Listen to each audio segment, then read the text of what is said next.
Good evening and warm welcome to State of Business on our television. I'm Shamal Fernando. Let's have a look at the headlines.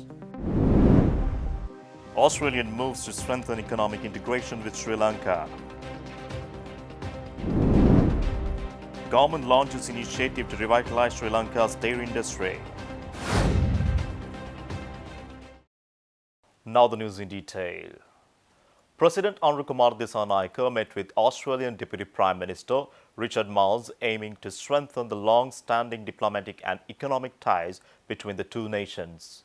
The discussion held at the Presidential Secretariat earlier this week focused on deepening the long-standing bilateral relationship between Sri Lanka and Australia.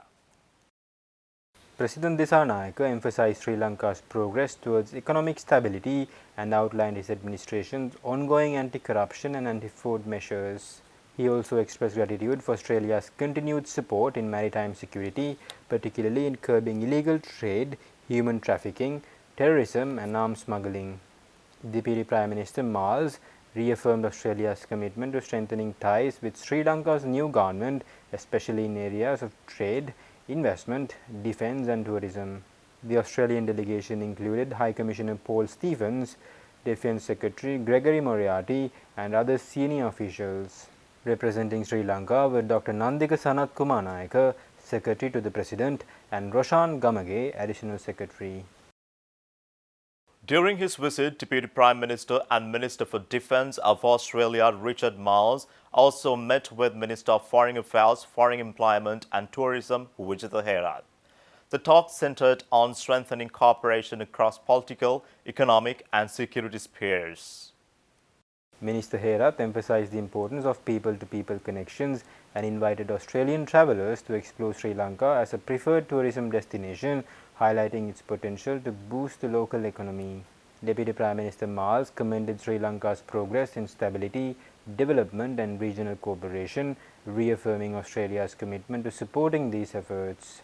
Prime Minister Dr. Harini Amarasuriya, as the chief guest at a luncheon hosted at Australia House, highlighted the need to deepen trade and economic ties with Australia. She acknowledged Australia's steadfast support during Sri Lanka's challenging times and emphasized the potential for expanding trade and economic ties. The event was attended by Australia's High Commissioner to Sri Lanka, Paul Stephens, along with senior officials from Australia's Defence Department and Department of Foreign Affairs and Trade. Deputy Minister of Defence Aruna Jayasekara also engaged in bilateral discussions with Marles, focusing on enhancing maritime security and combating transnational crime in the Indian Ocean. Both sides agreed to expand collaboration in resource sharing, intelligence exchange and regional initiatives.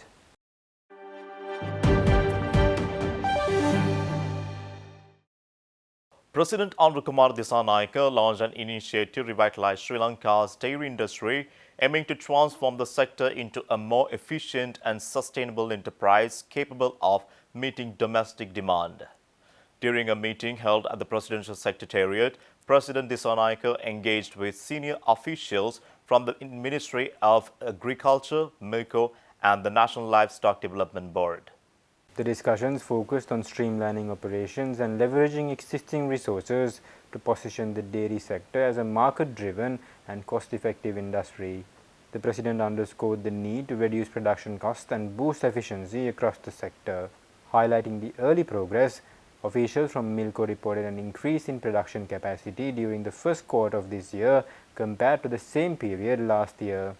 Key participants in the meeting included Minister of Agriculture, Livestock, Lands and Irrigation K.D. Lalkantha, Senior Additional Secretary to the President Kapila Janaka Bandara, Additional Secretary to the Ministry of Agriculture Dr. Palika Fernando and chairpersons of MILCO and National Livestock Development Board, among other senior officials.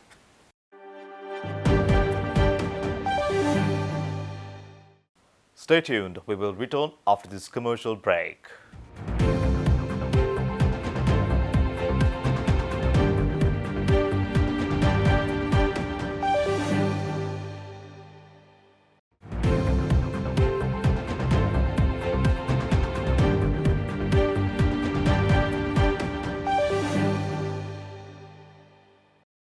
Welcome back.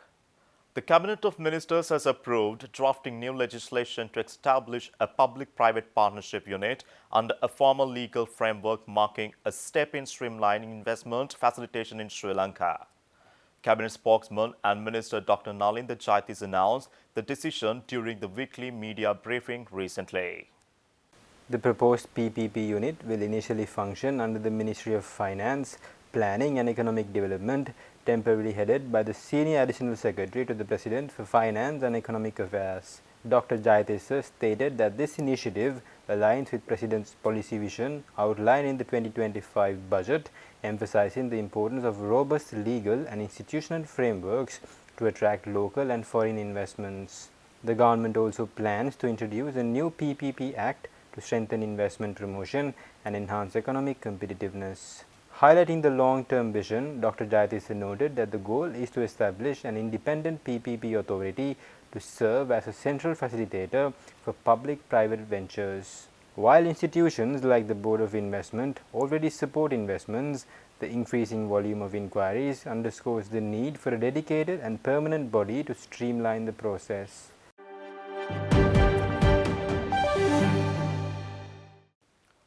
The President's Fund is making significant strides in expanding its reach to the northern province, with decentralized operating now facilitated through district secretariat offices.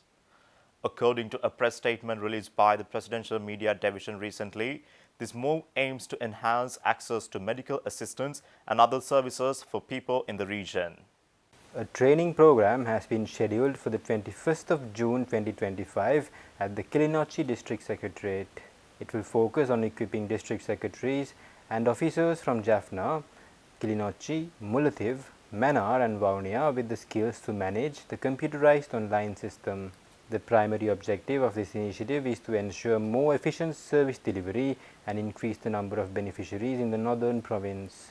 By familiarizing the officials with updated systems and processes, the program aims to enhance the quality of services provided.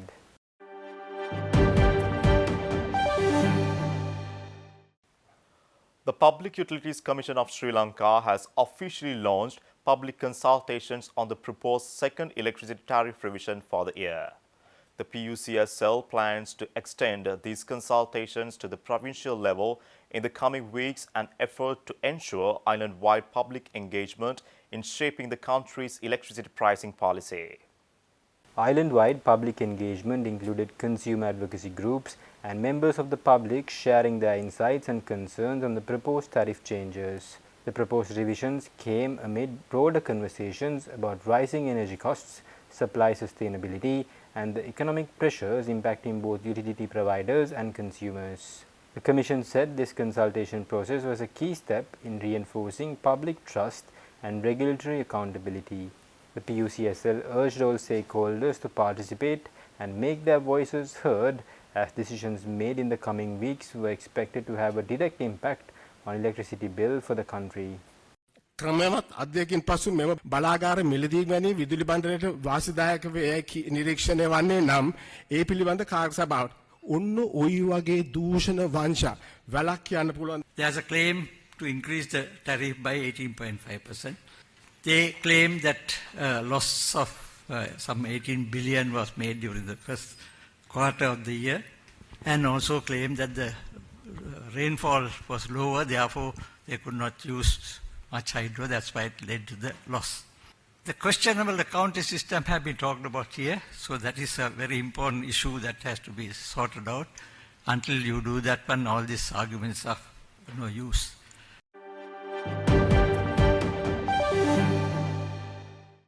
That's all our news for today. For this and more, subscribe our channel on YouTube, follow us on Facebook.